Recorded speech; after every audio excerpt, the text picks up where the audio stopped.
Información precisa, completa, veraz, objetiva e independiente. Directo a tu pantalla. Radio Caracas Radio presenta Voz de América. El Parlamento de 2015, liderado por Juan Guaidó, reconocido como presidente interino de Venezuela por decenas de países, aprobó un acuerdo en rechazo a un plan de reforma judicial y penitenciaria bajo la coordinación del diputado chavista Diosdado Cabello y la legisladora y esposa del presidente Nicolás Maduro, Cilia Flores. El legislador Guillermo Palacios destacó la corrupción y la ausencia de independencia que, según dijo, prevalece en el sistema judicial y penitenciario venezolano, por lo que considera que de la eventual reforma no podrá esperarse nada más, sino que se convierta en un golpe de Estado contra la democracia. ¿Cómo manipula el Poder Judicial para violar los derechos humanos? Y si no lo quieren creer, allí están las decisiones del TCJ que lo han favorecido en los antejuicios de mérito en su contra. A juicio de la legisladora de Yalitza Aray, durante los últimos 20 años el chavismo ha fracasado en la administración de justicia y sostiene que el gobierno actúa en reacción a los informes de instancias internacionales que velan por los derechos fundamentales, así como al procedimiento que se adelanta en la Corte Penal Internacional sobre Venezuela. Luego de entregar las cárceles al llamado Pranato, de permitir que la corrupción y las peores vejaciones de la condición humana se cometa dentro de los recintos carcelarios, ahora eleven el discurso de atender y resolver la crisis carcelaria que ellos mismos han generado. El mes pasado, el presidente Maduro aseguró que es necesaria una revolución que garantice cambios estructurales a través de reformas y nuevas leyes y concedió a la comisión presidida por Cabello y Flores 60 días para solucionar el hacinamiento en las cárceles venezolanas. Carolina Alcalde, Voz de América, Caracas.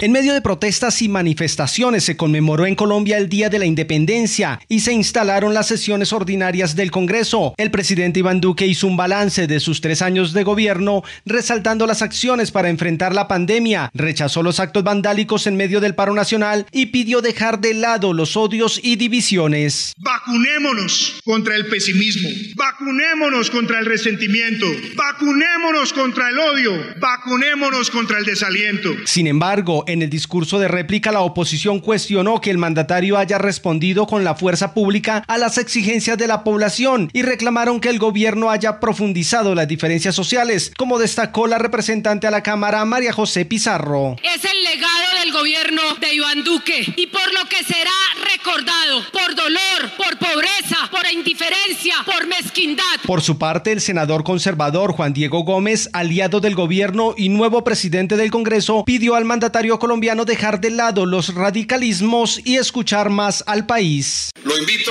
señor presidente, a que en este tiempo ejerza la gobernanza de la escucha, que le permita enriquecer su visión por fuera de los radicalismos que nos asfixian, para encontrar en el pragmatismo el equilibrio y la unidad que significa y debe representar la figura presidencial. Las sesiones del Congreso se iniciaron con la radicación nuevamente del proyecto de ley de reforma tributaria, que fue la que justamente motivó hace 2 meses un estallido social en Colombia. Manuel Arias Naranjo, Voz de América, Colombia.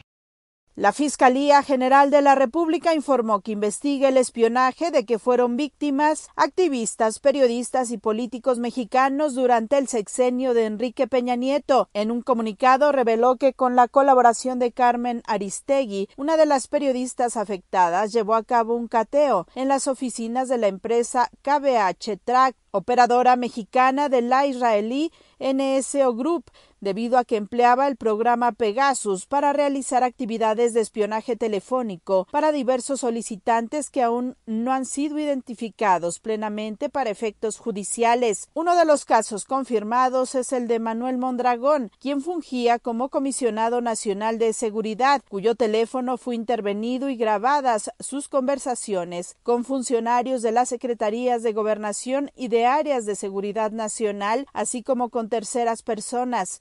En las últimas horas, una investigación conjunta de varios medios de comunicación reveló que esta empresa firmó contratos con diversas dependencias del gobierno anterior y a través del software Pegasus realizó actividades de espionaje a varios políticos, teniendo entre ellos como objetivo al actual presidente de México y 50 personas de su entorno, su esposa, sus hijos y otros personajes cercanos. El presidente Andrés Manuel López Obrador descartó presentar una denuncia y anunció una investigación para determinar la existencia de contratos y presupuesto destinado para estas actividades ilícitas. Ahora se da a conocer que también espiaban a mi esposa, a mis hijos, bueno, hasta al médico que me atiende, al cardiólogo. Es realmente una vergüenza y es una prueba irrefutable de que imperaba un gobierno o estábamos sometidos a un gobierno autoritario, antidemocrático. Entonces, si me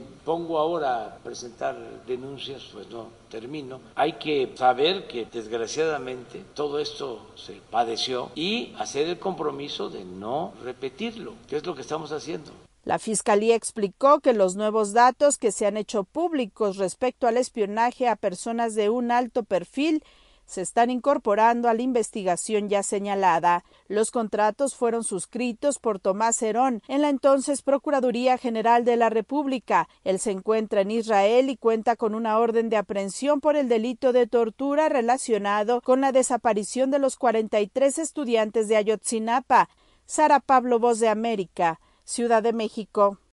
Los datos actualizados de la Organización Panamericana de la Salud revelan que apenas el 2.43% de la población nicaragüense está totalmente vacunada contra el COVID-19, lo que equivale a un poco más de 162,000 personas y en consecuencia la promesa gubernamental de inmunizar a más de la mitad o llegar al 70% de la población en 2021 se vuelve cada vez más lejana. La OPS señala que el Ministerio de Salud de Nicaragua ha aplicado más de 400,000 dosis en 4 meses desde que inició la jornada de vacunación y esa cantidad incluye a más de 250,000 nicaragüenses que fueron inoculados con la primera dosis. Sin embargo, médicos especialistas sostienen que la jornada avanza demasiado lenta. Un salubrista que prefirió mantener la privacidad de su identidad conversó con La Voz de América y explicó.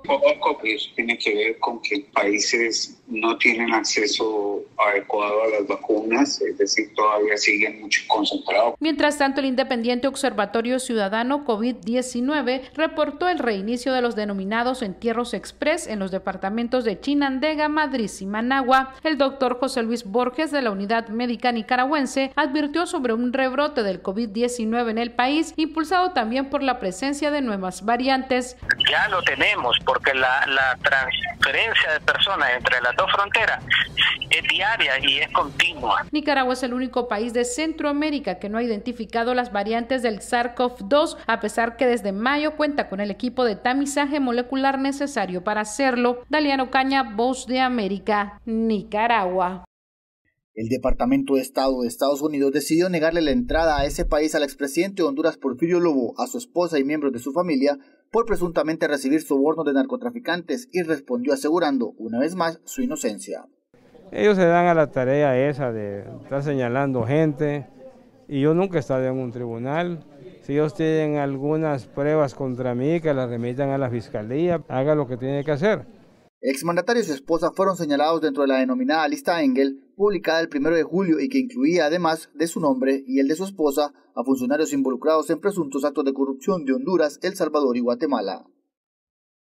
Y el tema volvió a ser noticia debido a la reacción del secretario estadounidense de Estado Antony Blinken, quien a través de un comunicado señaló que mientras el expresidente Lobo estaba en el cargo aceptó sobornos de la organización narcotraficante Los Cachiros a cambio de favores políticos. Sobre los señalamientos contra la ex primera dama Rosalena de Lobo, el documento la menciona como involucrada en actos de corrupción mediante el fraude y malversación de fondos públicos para su beneficio personal. Rosalena de Lobo se encuentra actualmente bajo un proceso judicial donde se le investiga el desvío de más de 12 millones de lempiras, un equivalente a $500,000 de las oficinas de gobierno. Para el politólogo Sergio Vélez, esta situación marca un precedente en la lucha contra la corrupción, ya que fueron señalados en la lista Engel luego de una investigación encargada por el Congreso de Estados Unidos. Es una situación que le da peso a lo que fue el listado Engel, en la cual no solamente aparecía él, aparecen otros funcionarios. El expresidente Porfirio Lobo aseguró que su visa de ingreso a Estados Unidos le fue retirada hace 4 años cuando denunció a Luis Guimaraes, ex vocero de la misión de apoyo contra la corrupción y la impunidad en Honduras, y acusarlo sin tener pruebas. Oscar Ortiz, Voz de América, Honduras. Información precisa, completa, veraz, objetiva e independiente. Directo a tu pantalla. Voz de América en RCR 750.